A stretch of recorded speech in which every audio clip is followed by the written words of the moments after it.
नमस्कार दोस्तों, आप सभी का बहुत बहुत स्वागत है श्वेता झा के चैनल में। आशा करती हूँ आप लोग स्वस्थ और मस्त होंगे।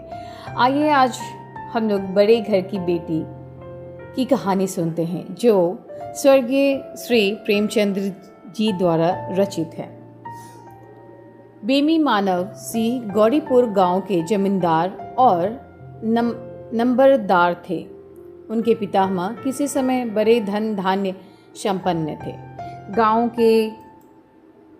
का पक्का तालाब और मंदिर, जिनकी अब मरम्मत भी मुश्किल थी, उन्हीं की कृति स्तंभ थे।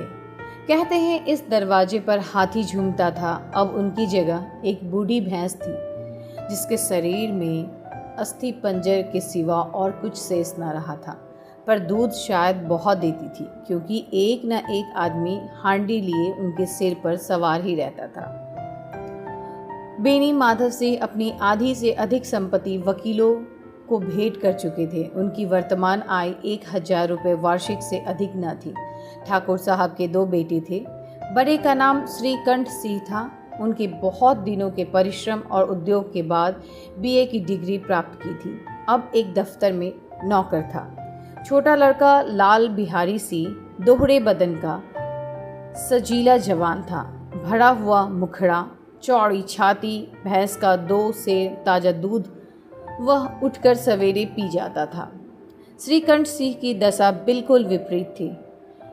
इन नेत्रप्रिय गुणों को उन्होंने बीए इन्हीं 2 अक्षरों पर न्यौछावर कर दिया था। इन 2 अक्षरों ने उनके शरीर को निर्बल और चेहरे को कांतिहीन बना दिया था। इसी से वैदिक ग्रंथों का उनका विशेष प्रेम था। आयुर्वेदिक औषधियों पर उनका अधिक विश्वास था। शाम सवेरे से उनके कमरे में प्रायः खरल की सुरीली कर्ण मधुर ध्वनियाँ सुनाई दिया करती थी। लाहौर और कलकत्ते के वैद्यों से बड़ी लिखा पढ़ी रहती थी।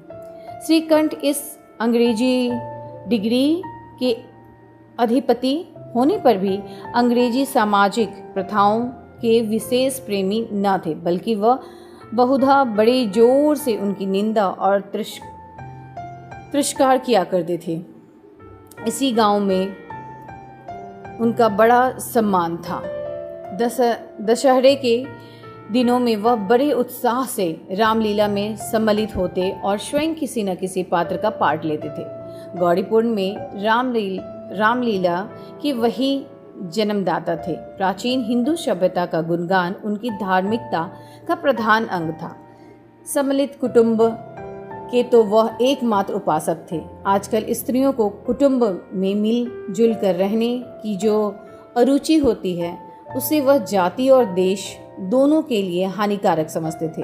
यही कारण था कि गांव की ललनाएं उनकी निंदक थीं। कोई तो उन्हें अपना शत्रु समझने में भी संकोच न करती थी। स्वयं उनकी पत्नी को ही इस विषय में उनसे विरोध था। वह इसलिए नहीं कि उसे अपने सास ससुर, देवर या जेठ आदि से घृणा थी, बल्कि उनका विचार था कि यदि बहुत कुछ सहने और तरह देने पर भी परिवार के साथ निर्वाह न हो सके, तो आए दिन की कला से जीवन को नष्ट करने की अपेक्षा यही उत्तम है कि अपनी खिचड़ी अलग पकाई जाए। आनंदी एक बड़े उच्च कुल की लड़की थी। उनके बाप एक छोटी सी रियासत के तालुकेदार थे। विशाल भवन, 1 हाथी, 3 कुत्ते, बाज, बहरी, सिकरे, झाड़, फानुस, आनेरेपी, मजिस्ट्री और छन तो एक प्रतिष्ठित तालुकेदार के भोग्य पदार्थ थे। सभी यहाँ विद्यमान थे। नाम था भूप सिंह। बड़े उदार चित्त और प्रतिभाशाली पुरुष थे, पर दुर्भाग्य से लड़का एक भी न था। 7 लड़कियां हुई और देवी योग से सब की सब जीवित रहीं।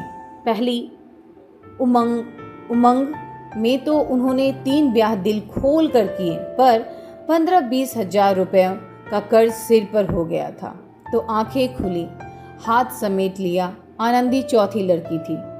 वह अपनी सब बहनों से अधिक रूपवती और गुणवती थी।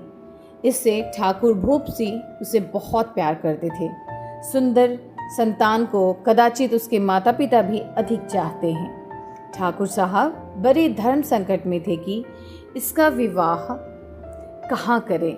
ना तो यही चाहते थे कि छन का बोझ बढ़े और ना यही स्वीकार था कि उसे अपने को भाग्यहीन समझना पड़े। एक दिन श्रीकंठ उनके पास किसी चंदे का रुपया मांगने आया। शायद नगरी प्रचार का चंदा था। भूप सिंह उनके स्वभाव पर रिझ गए और धूमधाम से श्रीकंठ सिंह का आनंदी के साथ ब्याह हो गया।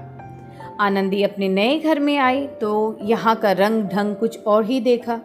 जिस टीम टाम की उसे बचपन से ही आदत पड़ी हुई थी, वह यहाँ नाम मात्र को भी न थी। हाथी घोड़े का तो कहना ही क्या, कोई सजी हुई सुंदर बहली तक न थी। रेशमी स्लीपर साथ लाई थी, पर यहाँ बाग कहाँ, मकान में खिड़कियाँ तक न थी, न जमीन पर फर्श, न दीवार पर तस्वीरें। यह एक सीधा साधा देहाती गृहस्थ का मकान था। किंतु आनंदी ने थोड़े ही दिनों में अपने को इस नई अवस्था के एक ऐसा अनुकूल बना लिया मानो उसने विलास के सामान कभी देखे ही न थे। एक दिन दोपहर के समय लाल बिहारी सिंह को 2 चिड़ियाँ लिए हुए आया और भावज को से बोला, जल्दी से पका दो, मुझे भूख लगी है। आनंदी भोजन बनाकर उसकी राह देख रही थी। अब वह नया व्यंजन बनाने बैठी। हांडी में देखा तो घी पाव भर के से अधिक न था। बड़े घर की बेटी किफ़ायती क्या जाने।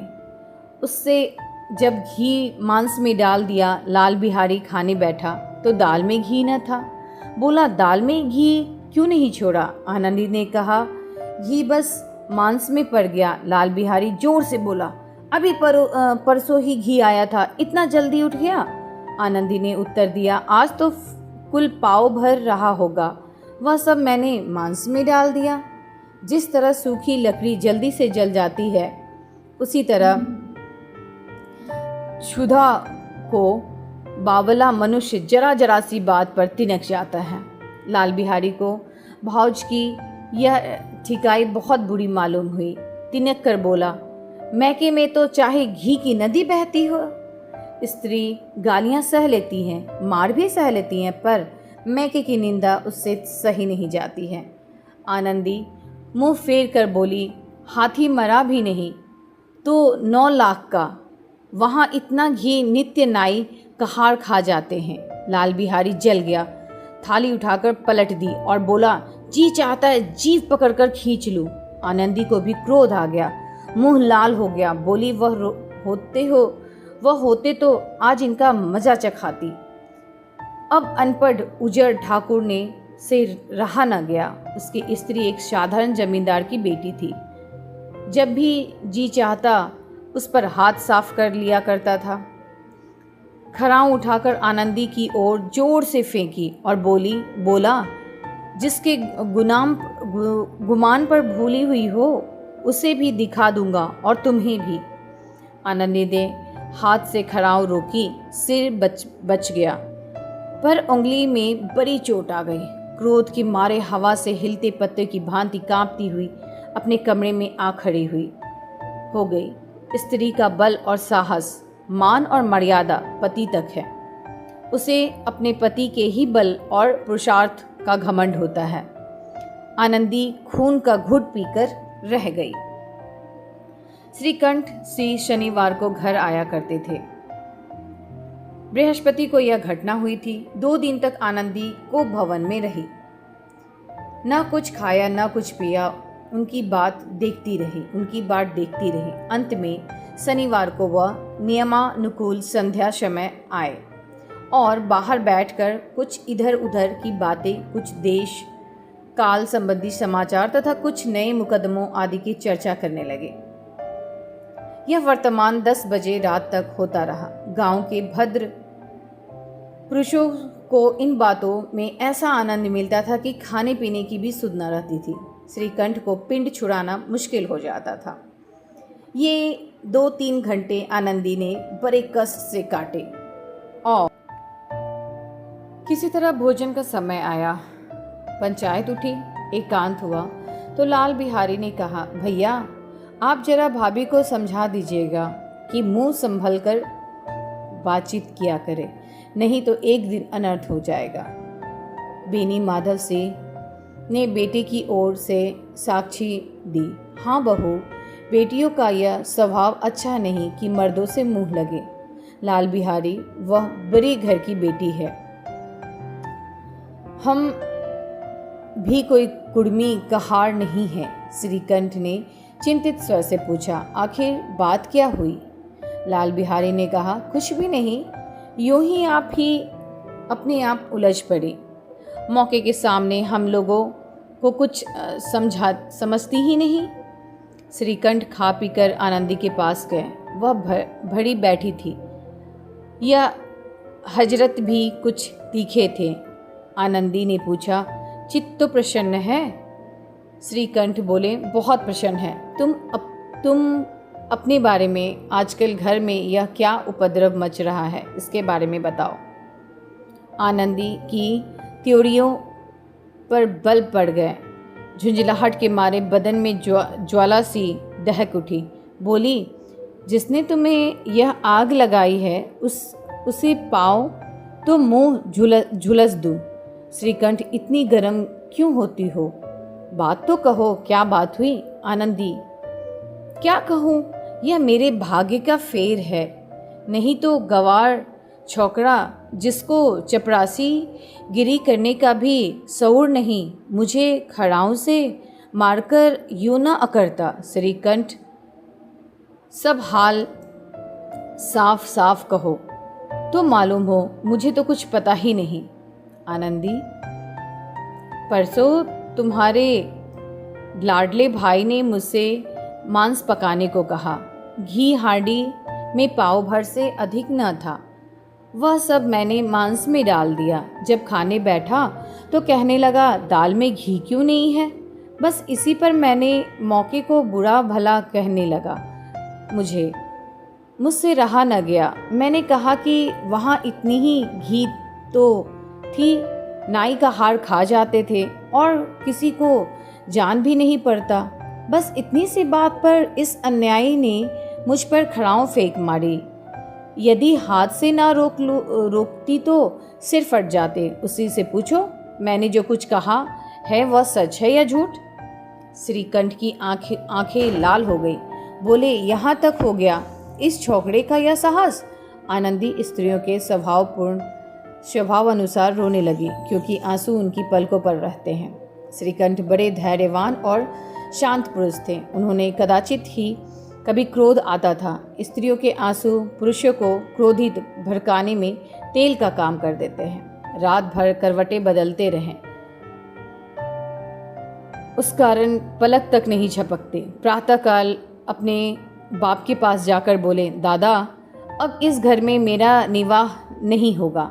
इस तरह की विद्रोहपूर्ण बातें कहने पर श्रीकंठ ने कितनी ही बार अपने कई मित्रों को आरे हाथों लग लिया है, परंतु दुर्भाग्य आज वह उन्हें स्वयं वे ही बातें अपने मुंह से कहनी पड़ेगी। दूसरों को उपदेश देना भी कितना सहज है। बेनी माधव सिंह घबरा उठे और बोले, क्यों, क्या हुआ नीलकंठ, बताओ। श्रीकंठ, इसीलिए कि मुझे भी अपनी मान प्रतिष्ठा का कुछ विचार है। आपके घर में अब अन्याय और हठ का प्रकोप हो रहा है। जिनको बड़ों का आदर सम्मान करना चाहिए वे उनके सिर चढ़ते हैं। मैं दूसरों का नौकर ठहरा घर पर रहता नहीं। यहाँ मेरे पीछे स्त्रियों पर खड़ाऊं और जूतों की बौछार होती है। करी बात तक चिंता नहीं, कोई बात की चिंता नहीं। कोई एक की हो तो कह ले, वहाँ तक कि मैं सह सकता हूँ, किंतु यह कदापि नहीं रुक सकता कि मेरे ऊपर लात घूंसे पड़े और मैं दम न मारूं। बेनी माधव सिंह कुछ जवाब न दे सके। श्रीकंठ सदैव उनका आदर करते थे। उनके ऐसे तेवर देखकर बूढ़ा ठाकुर अबाक रह गया। केवल इतना ही नहीं, बोला, बेटा, तुम बुद्धिमान हो कर ऐसी बातें करते हो। स्त्रियां इस तरह घर का नाश कर देती हैं। उनको बहुत सिर चढ़ाना अच्छा नहीं। श्रीकंठ, इतना मैं जानता हूँ, आपके आशीर्वाद से ऐसा मूर्ख नहीं हूँ। आप स्वयं जानते हैं कि मेरे ही समझाने बुझाने पे इसी गांव में कई घर संभल गए हैं। जिस स्त्री की मान प्रतिष्ठा का ईश्वर के दरबार में उत्तरदाता हूँ, मैं उसके प्रति ऐसा घोर अन्याय और पशुवत व्यवहार मुझे असहनीय है।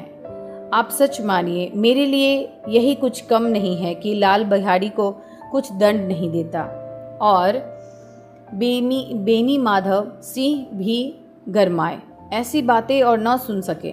बोले, लाल बिहारी तुम्हारा भाई है, उससे जब कभी भूल चूक हो उसे कान पकड़ो। लेकिन श्रीकंठ, लाल बिहारी को मैं अब अपना भाई नहीं समझता। बेनी माधव से स्त्री के पीछे श्रीकंठ जी नहीं, उसकी क्रूरता और अविवेक के कारण। दोनों कुछ देर चुप रहे। ठाकुर साहब लड़के का क्रोध शांत करना चाहते थे, लेकिन यह नहीं स्वीकार करना चाहते थे कि लाल बिहारी ने कोई अनुचित काम किया है।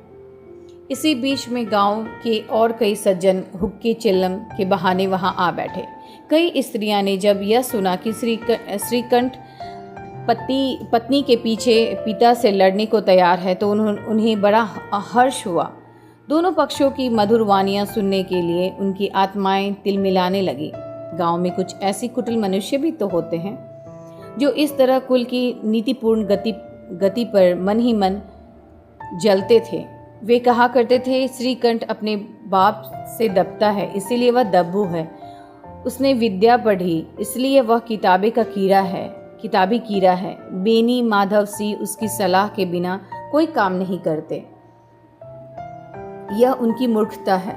इन महानुभावों की शुभकामनाएं आज पूरी होती दिखाई दे रही थी। कोई हुक्का पीने के बहाने और कोई लगान की रसीद दिखाने आ गया और बैठ गया। बेनी माधव सिंह पुराने आदमी थे, इन भावों को ताड़ गए। उन्होंने निश्चय किया कि चाहे कुछ भी क्यों न हो, इन द्रोहियों को ताली बजाने का अवसर ना दूंगा। तुरंत कोमल शब्दों में बोले, बेटा मैं तुमसे बाहर नहीं हूँ, तुम्हारा जो भी चाहे दिल करो। अब तो लड़के से अपराध हो गया है। इलाहाबाद का अनुभव रहित झलझलाया हुआ ग्रेजुएट इस बात को न समझ सका। उसे डिबेटिंग क्लब में ही अपनी बात पर अड़ने की आदत थी। इस हथकंडे को उससे क्या खबर। बाप ने जिस मतलब से बात पलटी थी वह उसकी समझ में न आई। बोला, लाल बिहारी के साथ अब इस घर में नहीं रह सकता। बेनी माधव, बेटा बुद्धिमान लोग मूर्ख की बात पर ध्यान नहीं देते। वह बेझिझक बेसमझ लड़का है, उसे जो कुछ भूल हुई है उसे तुम बड़े हो कर क्षमा कर दो। श्रीकंठ, उसकी इस दुष्टता को मैं कदापि नहीं सह सकता। या तो वही घर में रहेगा या मैं ही। आपको यदि वह अधिक प्यारा है तो मुझे विदा कीजिए, मैं अपना भार आप संभाल लूँगा। यदि मुझे रखना चाहते हैं तो उससे कहिए जहाँ चाहे वह चला जाए। बस यह मेरा अंतिम निश्चय है। लाल बिहारी सिंह दरवाजे की चौखट पर चुपचाप खड़ा बड़े भाई की बातें सुन रहा था। वह उसका बहुत आदर करता था। उसे कभी इतना साहस न हुआ कि श्रीकंठ के सामने चारपाई पर बैठ जाए, हुक्का पी ले या पान खा ले। बाप का भी वह इतना मान भी न करता था। श्रीकंठ का भी उस पर हार्दिक स्नेह था। अपने होश में उन्होंने कभी उसे झुरका तक नहीं था। जब वह इलाहाबाद से आते तो उसके लिए कोई न कोई वस्तु अवश्य लाते थे। मुकद्दर की जोड़ी उन्होंने ही बनवा दी थी। पिछले साल जब उसने अपने से ज्येष्ठ जवान को नागपंचमी के दिन दंगल में पछाड़ दिया तो उन्होंने पुलकित होकर अखाड़े में ही जाकर उसे गले लगा लिया था। 5 रुपए के पैसे लुटाए थे। ऐसे भाई के मुंह से आज ऐसी हृदय विदारक बात सुनकर लाल बिहारी को बड़ी ग्लानि हुई। वह फूट फूट कर रोने लगा। इसमें संदेह नहीं थी कि अपने किए पर पछता रहा था। वह भाई के आने से एक दिन पहले से उसकी छाती धड़कती थी कि देखो भैया क्या कहते हैं, क्या करेंगे, मैं उनके सम्मुख कैसे जाऊंगा, उनसे कैसे बोलूँगा, मेरी आंखें उनके सामने कैसे उठेंगी। उसने समझा था कि भैया मुझे बुलाकर समझा देंगे। इस आशा के विपरीत आज उसने उन्हें निर्दयता की मूर्ति बने हुए पाया। वह मूर्ख था, परंतु उसका मन न था कि भैया मेरे साथ अन्याय कर रहे हैं। यदि श्रीकंठ उसे अकेले में बुला कर 2-4 बातें कह देते, इतना ही नहीं 2-4 तमाचे भी लगा देते, तो वह कदाचित उससे इतना दुख न होता। पर भाई का यह कहना कि अब मैं इसकी सूरत नहीं देखना चाहता, लाल बिहारी से सहा न गया। वह रोता हुआ घर आया, कोठरी में जाकर कपड़े पहने, आंखें पोंछी, जिसमें कोई यह न समझ सके कि वह रो रहा था। तब आनंदी के द्वार पर आकर बोला, भाभी, भैया ने निश्चय किया है कि वह मेरे साथ इस घर में न रहेंगे। अब वह मेरा मुंह नहीं देखना चाहते, इसीलिए अब मैं जाता हूँ, उन्हें फिर मुंह न दिखाऊंगा। मुझसे जो कुछ अपराध हुआ उसे क्षमा करना। यह कहते कहते लाल बिहारी का गला भर आया। जिस समय लाल बिहारी सी सर झुकाए आनंदी के द्वार पर खड़ा था, उसी समय श्रीकंठ सिंह भी आंखें लाल किए बाहर आए। भाई को खड़ा देखा तो घृणा से आंखें फेर ली और कतरा कर निकल गए, मानो उसकी परछाई से दूर भागते हों। आनंदी ने लाल बिहारी की शिकायत तो की थी, लेकिन अब मन में पछता रही थी। वह स्वभाव से ही दयावती थी, इसे उसका तनिक भी ध्यान न था कि बात इतनी बढ़ जाएगी। वह मन में अपने पति पर झुंझला रही थी कि यह इतने गर्म क्यों होते हैं। उस पर यह भय भी लगा हुआ था कि कहीं मुझसे इलाहाबाद चलने को कहें तो कैसे क्या करूंगी। इस बीच में जब उसे लाल बिहारी को दरवाजे पर खड़े यह कहते सुना कि अब मैं जाता हूँ, मुझसे जो कुछ अपराध हुआ हो क्षमा करना, तो उसका रहा सहा क्रोध भी पानी हो गया। वह रोने लगी। मन का मैल धोने के लिए नयन जल से उपयुक्त और कोई वस्तु नहीं है। श्रीकंठ को देखकर आनंदी ने कहा, लाल बाहर खड़े बहुत रो रहे हैं। श्रीकंठ, तो मैं क्या करूं? आनंदी, भीतर बुला लो, मेरी जीभ में आग लगे। मैंने कहाँ से यह झगड़ा उठाया? श्रीकंठ, मैं न बुलाऊंगा। आनंदी, पछताओगे, उन्हें बहुत ग्लानि हो गई है। ऐसा न हो कहीं चल दे। श्रीकंठ न उठे। इतने में लाल बिहारी ने फिर से कहा, भाभी, भैया प्रणाम तो मेरा प्रणाम। वह मेरा मुंह नहीं देखना चाहते, इसीलिए मैं भी अपना मुंह नहीं दिखाऊंगा। लाल बिहारी इतना कहकर लौट पड़ा और शीघ्रता से दरवाजे की ओर बढ़ा। अंत में आनंदी कमरे से निकली और उसका हाथ पकड़ लिया। लाल बिहारी ने पीछे फिर कर देखा और आंखों में आंसू भरे बोला, मुझे जाने दो। आनंदी, कहाँ जाते हो? लाल बिहारी, जहाँ कोई मेरा मुंह न देखे। आनंदी, मैं न जाने दूंगी। लाल बिहारी, मैं तुम लोगों के साथ रहने लायक नहीं हूँ। आनंदी, तुम्हें मेरी अब एक पग भी आगे न बढ़ाना। लाल बिहारी, जब तक मुझे यह न मालूम हो जाए कि भैया का मन मेरी तरफ से साफ हो गया, तब तक मैं इस घर में कदापि न रहूँगा। आनंदी, मैं ईश्वर को साक्षी देकर कहती हूँ कि तुम्हारी ओर से मेरे मन में तनिक भी मैल नहीं है। अब श्रीकंठ का हृदय भी पिघला। उन्होंने बाहर आकर लाल बिहारी को गले लगा लिया। दोनों भाई खूब फूट कर रोए। लाल बिहारी ने सिसकते हुए कहा, भैया, अब कभी मत कहना कि तुम्हारा मुंह न देखूंगा। इसके सिवा आप जो दंड देंगे मैं सहर्ष स्वीकार कर लूंगा। श्रीकंठ ने कांपते हुए स्वर से कहा, अरे उल्लू, इन बातों को बिल्कुल भूल जाओ। ईश्वर चाहेंगे तो फिर ऐसा अवसर न आवेगा। बेनी माधव सी बाहर से आ रहे थे। दोनों भाइयों को गले मिलते देखकर आनंद से पुलकित हो गए। बोल उठे, बड़े घर की बेटियां ऐसी ही होती हैं, बिगड़ता हुआ काम भी बना लेती हैं। गांव में जिसने यह वृतांत सुना, उसी ने इस शब्दों में आनंदी की उदारता को सराहा। बड़े घर की बेटियां ऐसी ही होती हैं, बड़े घर की बेटियां ऐसी ही होती हैं। तो आप सभी को यह कहानी कैसी लगी, प्लीज़ लाइक, शेयर और कमेंट करें। और यह कहानी थोड़ी सी लंबी हो गई क्योंकि यह बहुत बड़ी थी और बहुत ही मर्म वाली कहानी है। आप सब ज़रूर सुनें और अपनी भावनाओं को कमेंट में ज़रूर लिखें। अपना